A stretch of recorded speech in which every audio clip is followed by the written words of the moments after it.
Hi, it's James here with Vintage Clocks, and today I'm going to do a video on how to assemble a French mantel clock. Now, I have done a video on how to remove and take out the springs using a French spring winder. Now I'm going to move that light, might get a bit better.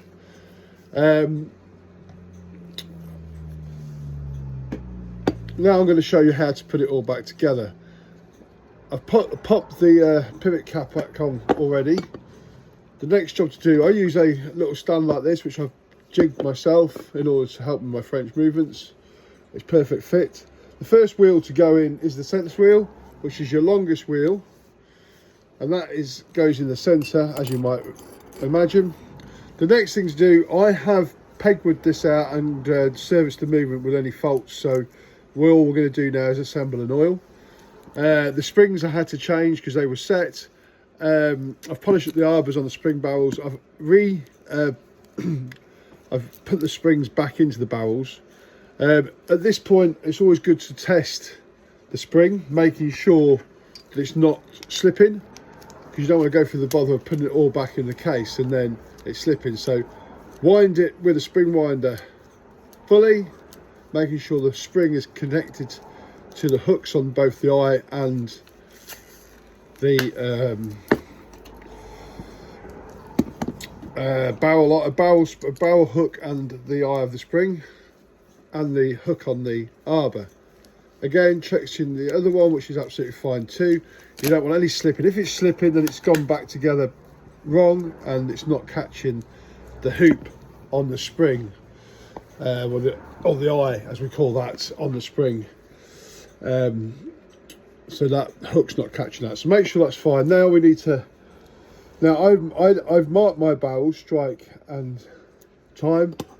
I suggest you do the same when you dismantle, because you can get problems assembling the movements if you've got the arbors and the spring barrels the wrong way around. So it's always good to mark your spring barrels. I'm just checking now, making sure there's plenty of, or plenty, say enough end shake on each of these spring barrels and they rotate freely.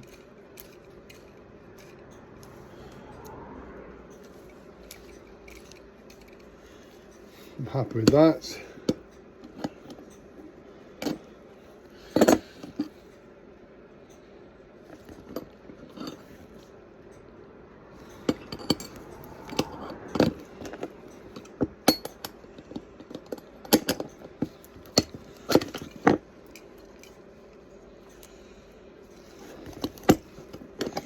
Okay, so that's the spring barrels in and checked.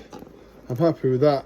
Next job is I discard the intermediate wheels. I do them last. So the next job is, let's see, where's that one gone? There it is. Okay, the next job, see properly, is to place in the levers.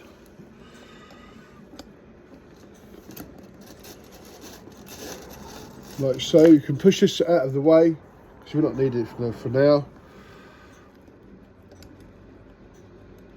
Press that one back in like so. Okay, so the levers are in. The next job is to do the star wheel, or the pinwheel, which is this one with many pins. This works with a strike. That's your next one. Now you'll find these have a little pop mark generally, and sadly on this one we haven't got one, which is the first one I've for many years not seen a pop mark on. And this pop mark is to join up the pinions and the wheels. And it's basically like a Christmas tree now. It's biggest to smallest, and there's no pop marks on there. So I'm going to set this up a bit blind, to be fair, but we can alter it later if need be. So all I'm doing is now going through the various sizes. This is the warning wheel. It's got one single pin on it, and it reacts with that warning lever. And then we've got the fly, which controls what I look like a windbreak, the speed of the strike train releasing, and this then relates to the striking speed of the hammer. Ooh. Now,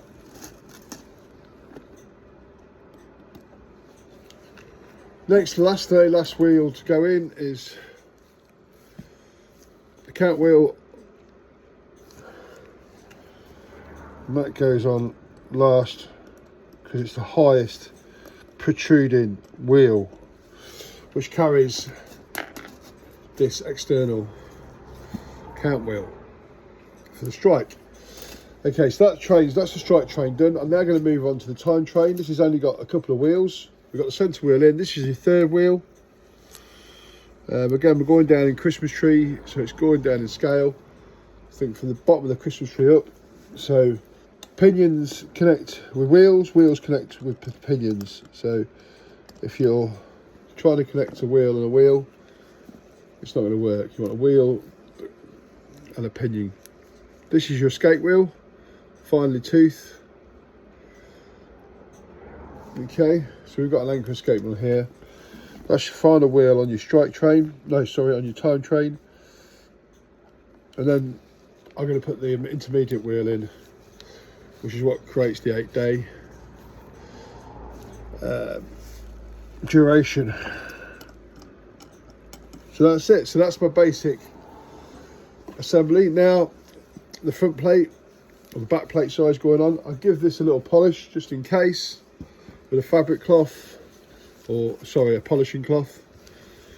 Just take any marks off. Obviously I've all pegwooded all the holes. But obviously it's important to wear gloves because the acid in your fingers reacts to the brass and you leave finger marks and it just looks nasty. So important to wear gloves in all when assembling movements. So I'm going to pop this on top, making sure all of the protruding levers go through the holes, like so. Okay, now I'm going to pick the movement up.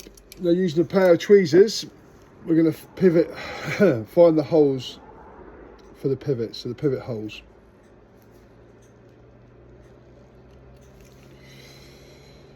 So you squeeze the movement with your left hand like I'm doing, and then you work your way round bottom to top. So I'm working the Christmas tree again, and all I'm doing is popping in the pivots into their pivot holes. This takes some practice. I don't suggest for a minute you do this on a good clock for your first one, because you might end up snapping a pivot. If you do, please give me a shout and I'll be able to help you with that. Oh, excuse me, scratch your hair. Okay, so I've done the time. Now I'm going to work on the strike. I'm moving the wheels up and down to generate, making sure they've got end shake, and this helps me identify which wheel isn't in its groove and its slot. And you hear the familiar click, dump, when we're done. So that movement's all back together as it needs to be. The next thing to do is to secure this movement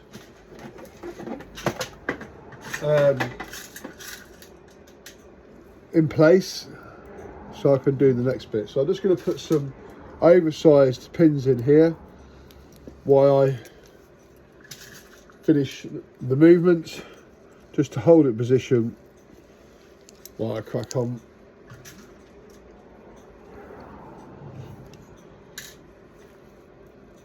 Okay, I'm happy with that. Put that back down. They're going to look pretty horrible at the minute, but I'm not going to dress the pins later. I just want to hold it in position while I finish the task in hand. So I'm going to put these caps back on, like so.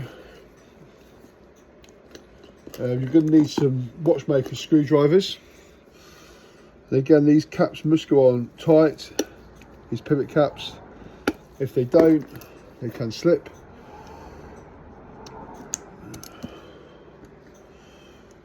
You might need to adjust the pallets, but not often. I've polished the pallets up and the drop is okay. Quite happy with that, but if I wasn't, I could use the turntable pivot in order to get the engagement correct between the escape wheel and the escapement. Okay, so then both the caps are back on. The next job now, at this stage in the restoration for myself, now other people might do it differently, is to do an oil. Now I use D5 oil. Here's my little oil pot. I'll tell you what, I'll bring it over here so you can see.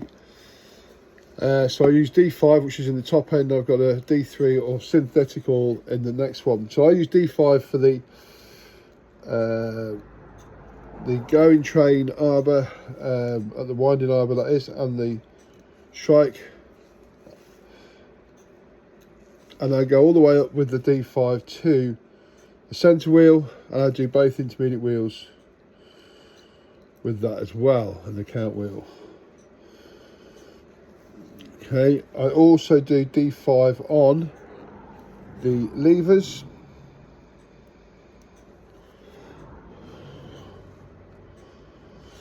And then at this point I clean my oil head to stop the contamination. Now I move on to D3, or what I'm using is a synthetic equivalent. Like, it's a thinner oil, and I'm going to use this for the higher, faster rotating wheels in the train. Very important to oil all your pivot holes. If you don't, you'll create unnecessary wear. So it's an important task. Make sure you go through each and every one. Okay, so that is the back plate done with oil, that is. I'm going to turn the clock over now, clock movement that is. And the next job is to assemble all these little bits to the front. So we've got the ratchet wheel, pop them on.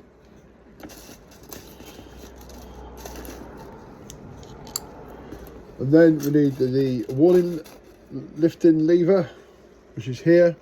This connects with the cannon pinion. I put a little bit of D5 over the warning detent, and also the same there. Well, that's your first lever on the front plate to be done. The next one is put on your cannon pinion, which is this one here. I think named cannon pinion because of its shape. This is also friction fit. I pop a little bit of oil on each of the lifting pins. 1 and 2. These are often different heights and positioned differently on the back of the cannon pinion wheel. It's that engagement with the warning lever that determines whether it's a half-hour strike or an hour strike. But that isn't the case on there because you've got the external count wheel. This will only be apparent on the obviously the rack strike, whereas you've got the external count wheel. It's not relevant, which is more my favourite movement out of the two, to be fair. Right, okay, so that's where I'm at the minute. I've got the ratchets, the cannon pinion, and this warning lever here on. Warning detent lever. Okay, the next job for me, again, people might do it differently, so don't shout at me, because I'm not interested. I do it my way. You can either follow it or you don't follow it. That's up to you. I just need to put this spring in. This is for the hammer, so it recoils nicely when the star wheel or the pinwheel lifts up the hammer arbor. It nicely recoils or springs back. So this needs to sit underneath that lever that's on the hammer arbor, and all that does is when it hits there, it springs it back. Okay, I hope you can see that. So that's that bit done. So the next job that I do, again, other people might go about this differently, is to just pop a bit of oil on the centre wheel. Again, back to D5 there, put the cannon pinion back on. Now I go to oiling, so same principle again. Just take off, take off the ratchets, oil the arbor, same on the other ratchet. I was a bit too keen, I think. It's quite difficult to do things like this while narrating a video. So now I'm going to concentrate my D5 oil where it's needed to be. I use this on the levers post, the lever post that is, and obviously the countersinks on the levers themselves as well. Okay, so I'm oiled up, and then I'm going to go through onto my synthetic oil equivalent to D3. This is obviously for the faster rotating wheels. You can actually probably warrant using a third oil for the last two pivots, and obviously when you do the faces of the pallets on the escapement.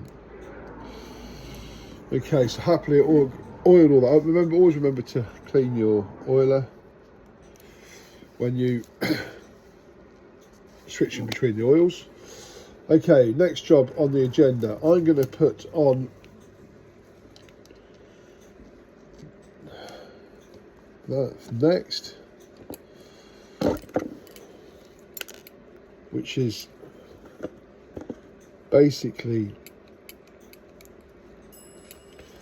the cartwheel detent lifting lever that lifts up, and then the wheel is then released, and the shape of the wheel determines how many strikes, which I'll go through that in a minute. So that's the next one. This has a spring to keep in position.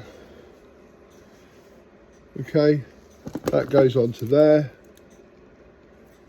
and I'm going to give you a look at the movement once I've done it to show you where we're at. So I'm going to pop it back down on the stand.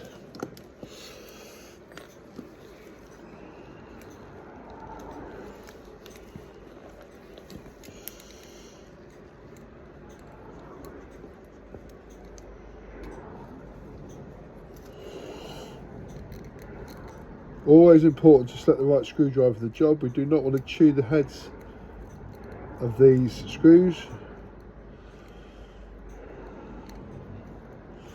So important to get the right screwdriver. That doesn't mean small screwdriver, big screwdriver, big screws. You're looking for the screw head to fit nicely into the slot on the screw head. Just going to tighten that up again because this is a safety feature. So you want these nice and tight. You don't want to slip. Okay. So do make sure you tighten them up. So this is where we're at the minute again now. Let me show the front plate. Okay. So all we've put on is this assembly here. Right, the next job in my book, probably not other people's, is to deal with the minute wheel and the reverse minute wheel. I give these a little oil as they go in. They don't have a countersink on its pivot, but I still oil, and basically I oil anything with contact. Again, if you're on a strike, rack strike, you'll have pop marks. Make sure these pop marks line up. You'll have 3 of them. Very important. Or the clock will stop around 12 o'clock usually. Excuse me. Now I'm going to put on the cock, locking all these 3 wheels on the motion works in place. Excuse me. Okay.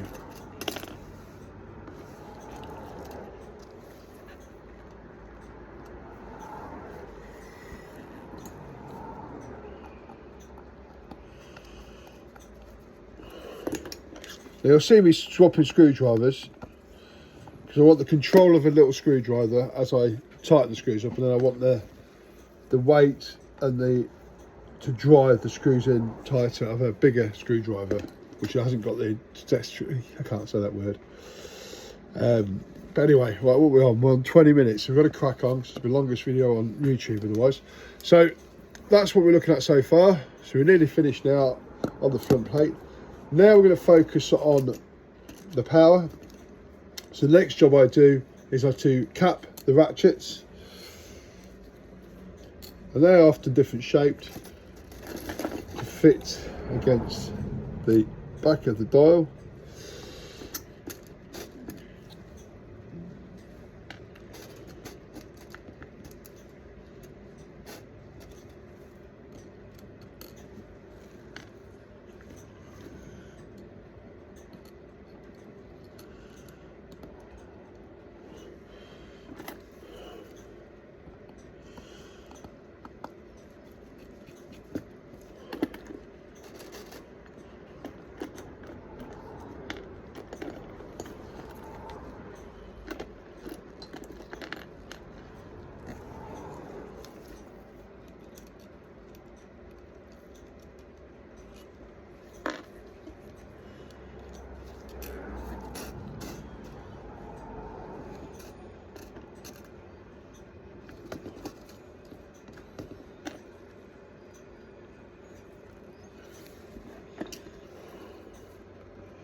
Sorry guys, won't be long now. So that's where we're at this far. You see I've put the ratchet caps on. These are just to hold the ratchet in place when it's against the click and the click spring, because if it wasn't for these caps they'd bow out, and again you might have a slipping of the spring problem. Next thing I do is I put on this, which is a click. This click I oil internally and on the lip, what connects with the ratchet. And then you always know these screws because they're shouldered. Can you see that? I'll give it a little bit of oil. Again, going to the D5. You always want a little lubricant with anything that's touching anything else, especially when you have difference from steel to brass. Okie dokie, so the same again on the other one. Self-explanatory which way they go round, because they interconnect with the teeth on the ratchet wheel. So you shouldn't have a problem. Do check for wear though. It's an important part of the job. And if it is worn, then you must replace or repair if you can. You can't just make good. With the horology, you'll find a lot of old repairs, and you have to sort of ascertain whether you can run with that old repair or you have to make good that old repair. Especially with long case clocks, you'll find them riddled with bodged repairs. So never be cheap when you're quoting to do a long case clock. You might think, oh, it's easy because it's bigger. Well, sorry, it's not. They have a lot of problems generally. Okay, this is the click spring. Okay, this creates the torque to push that end of the click spring onto the ratchet wheel. Again, a little bit of lube, D5 on the connecting part of the click spring, which connects with the click.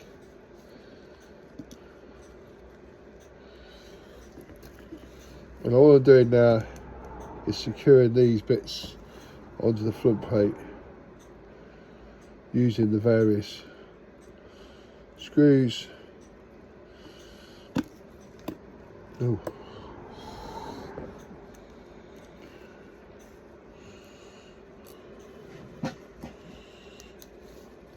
Sorry guys, this one's proving a little bit trickier.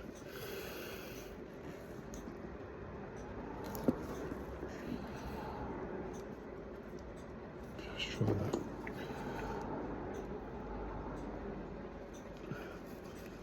Again, it's an important safety feature. So I'm going to tighten up with my heavier duty screwdriver to make sure there's no give. Because again, if that goes, it can cause damage to the owner's fingers and damage to this clock. So it must have plenty of tension on these springs against the click. And you mustn't underestimate how tight these need to go on. Really dog these screws in. And that's why it's important to use the right size headed screwdriver, because if you're dogging things in and you haven't got that, you'll find you'll slip, chew the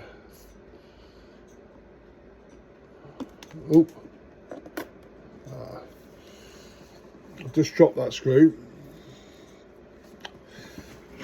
which is a pitfall in our profession, I'm afraid.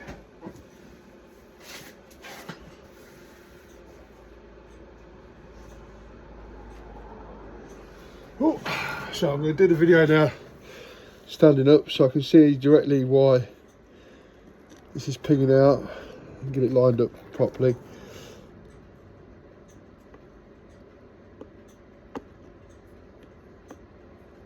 There we go, it's caught the thread now. Okie dokie. So where are we at? This is where we're at. Okay, so we're nearly there now. We'll now turn the clock over.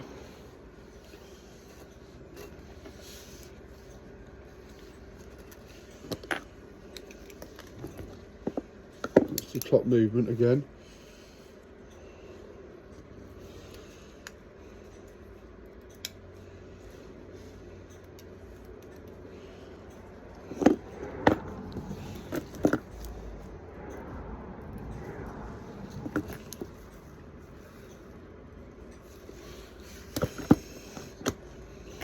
The next job is to put on the cant wheel, external cant wheel. Again, going back to a D5, I'm just going to get a little bit of D5 on the tent there. And these usually only go back one way, so you have to test which way it is. It'll slot on quite easily once it's found its right way round. There's a square arbor, you see.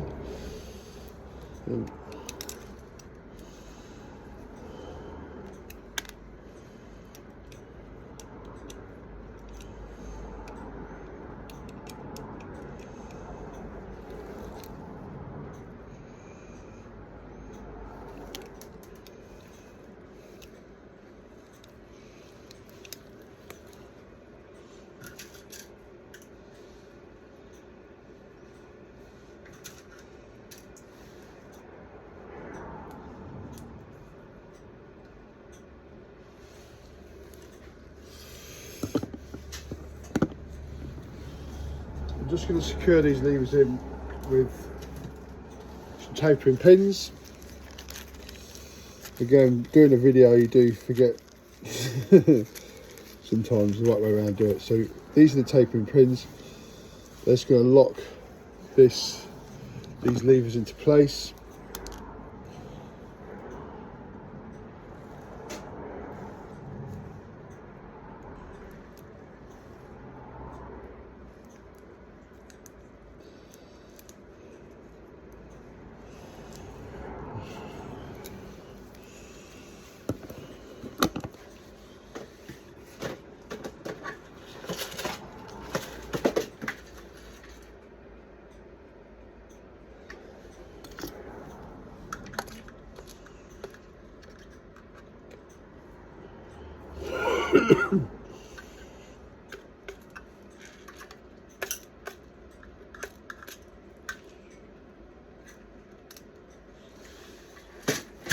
desperate need of some more pins by the looks of things.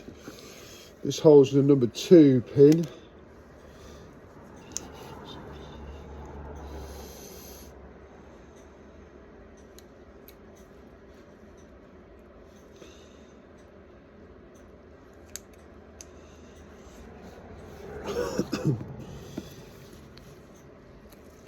So all I'm doing is securing these levers with a pin, and they're tapered. Excuse me.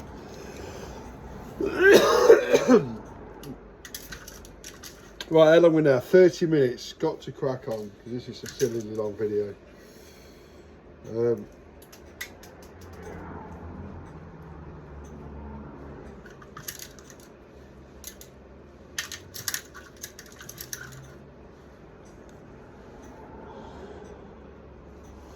Right, okay. So I'm just going to tighten these pin ends up with some nips. So you want to hold the thicker end or it'll shoot as you nip it off. So make sure you hold the thicker end against the arbor as you cut, because you will shoot off otherwise. And by what I mean by shooting off, they shoot out of the hole. Okay, happy with that. So the only thing left to do is to oil the escapement pallets. Sorry, the pallets on the escapement. Here we go. I'm going to use the synthetic thin oil,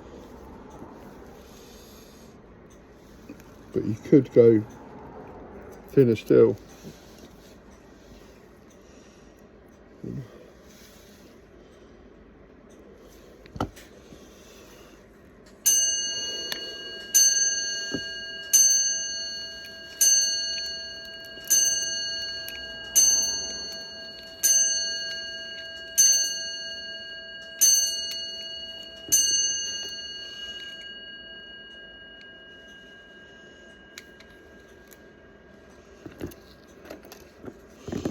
Okay.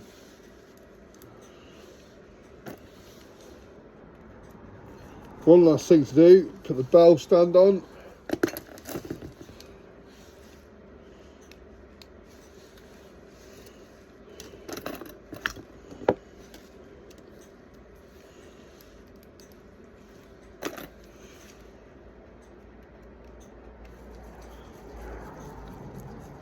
And that's it, we are done.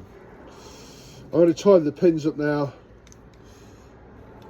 but there you go, the movement is all back together and complete. All I need to do is tighten the pins up, roast cut them nicely, and then put the movement back in the case and put it on test. Okay, so that's how you reassemble a 8-day mantle clock movement. I'm sorry the video is so long. Obviously I addressed all the faults before the video started. I did the peg running and obviously cleaned the movement. So I did a couple of bushes on this one, and I think I might have to just have a quick look at the